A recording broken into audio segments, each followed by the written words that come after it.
नमस्कार प्रिय दर्शक बंधु जय जगन्नाथ।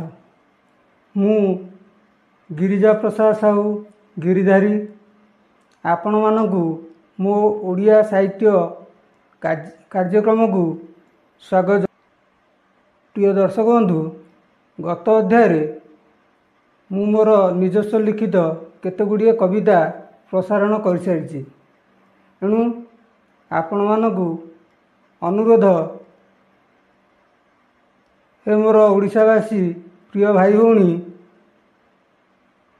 मामाउसी ने आपण माने मानकर आंतरिक भल पाइबा मते आउरी आगकु नब। मु आउरी नूतन कविता गल्प ये सबू लिखिया पई मते प्रेरणा जोगेयो। एणु आपण को अनुरोध आपण लाइक शेयर करंतु एवं आपणकर मतामत जणातु। एणु गत अध्याय जो कविताटी प्रसारण करथिली सेटा थिला माँ मुखरू शुणिथिबा कहानीटीए। ताकू पुरातन कहानी हेले भी ताकू मु पद्य रूपांतरण करुछि एवं सेटा आपण मानक निकट रे प्रसारण करिवि। किंतु सेही कविताटी तादर आउ गोटे जिनस मध्य अछि जोटा कि आमर ग्रह मानकर आम दैनंदिन कर्मरे बा आमर संपर्क मानक सहित किपरि ग्रह मानकर संबंध रही सेगुड़िक संक्षेप किछि किछि कहिथिली एवं रवि विषय कहिथिली। रवि जेपरि पितृकारक ग्रह एवं आत्मकारक मध्य।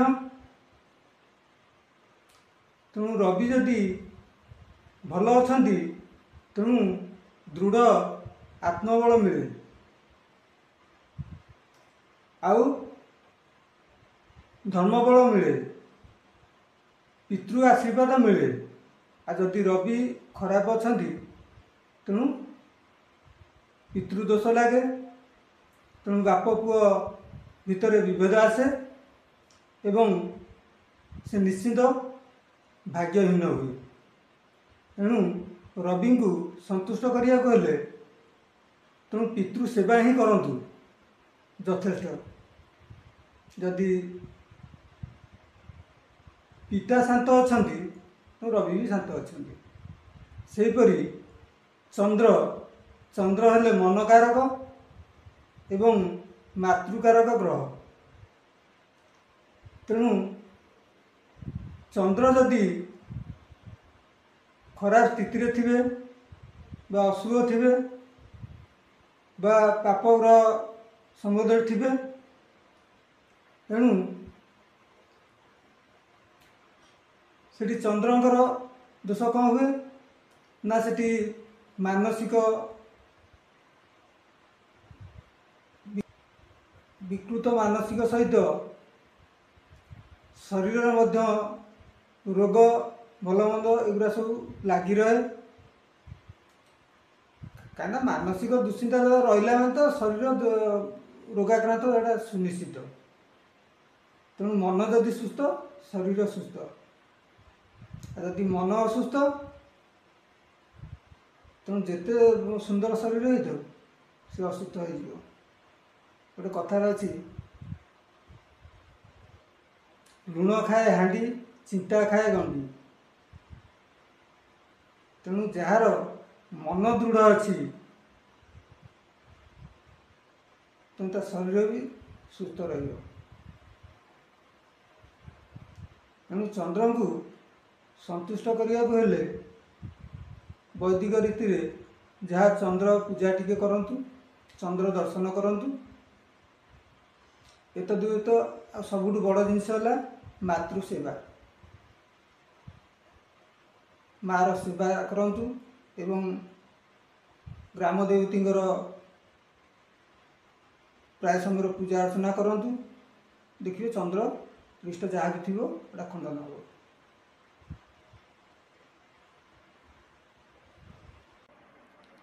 ଓ ପ୍ରିୟ ଦର୍ଶକ ବନ୍ଧୁ, ଆପଣମାନେ ଉତ୍ସାହ ସହିତ ଅପେକ୍ଷା କରିଥିବେ। ତେଣୁ ଆସନ୍ତୁ ଶୁଣି ନେବା ସେଇ ମାମୁଖ କବିତାଟି।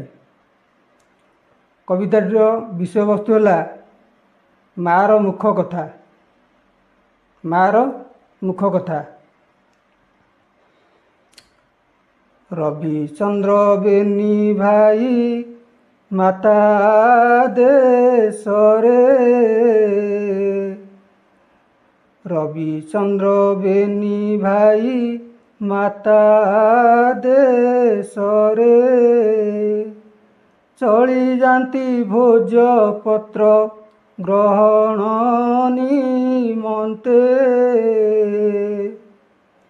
ଅତି ଆନନ୍ଦରେ ଭୋଜ ଗ୍ରହଣ ସେ କଲେ, ଅତି ଆନନ୍ଦରେ ଭୋଜ ଗ୍ରହଣ ସେ କଲେ। ଗୃହେ ଫେରିଣ ମାତାଙ୍କୁ ପ୍ରଣାମ ଯେ ହେଲେ, କୋଳାଇ ନେଇଣ ମାତା, କୋଳାଇ ନେଇଣ ମାତା ପଚାରନ୍ତି ବାବୁ, କିସ ଭୋଜ୍ୟ ଭୁଞ୍ଜିଲ ହେ କୁହ ଆଗେ ସବୁ। ରବି ନଖ କଣିକାରୁ, ରବି ନଖ କଣିକାରୁ କାଢ଼ିଦେଲେ କିଛି, ରବିଙ୍କ ଉପରେ ମାତ ହୋଇଲେଟି ଖୁସି। ଆଶିଷ ବାଢ଼ିଲେ ତେଜ ଜଗତେ ପ୍ରକାଶ, ଆଶିଷ ବାଢ଼ିଲେ ମାତ ଜଗତେ ପ୍ରକାଶ। ଚନ୍ଦ୍ର ବୋଲୁଛନ୍ତି ମାତ ଭୁଲି ଯାଇଅଛି, ପାତ୍ର ନଥିବାରୁ କାହିଁ ଆଣିବି ବୋଲନ୍ତି। ମାତା କୋପ ହୋଇ ତାଙ୍କୁ, ମାତା କୋପ ହୋଇ ତାଙ୍କୁ ଶାପିତ ଯେ କଲେ, ମାତା କୋପ ହୋଇ ତାଙ୍କୁ ଶାପିତ ଯେ କଲେ। ପକ୍ଷେ ଛିଡ଼ ପକ୍ଷେ ବଢ଼ ଏମନ୍ତ ବୋଇଲେ, ନଖକୁ ଦାନ୍ତରେ ଯେଉଁ, ନଖକୁ ଦାନ୍ତରେ ଯେଉଁ କାମୁଡ଼ି ଛିଡ଼ାଏ, ଚନ୍ଦ୍ର ଭଳି ଦଶାମାନ ଭୋଗ କରୁଥାଏ।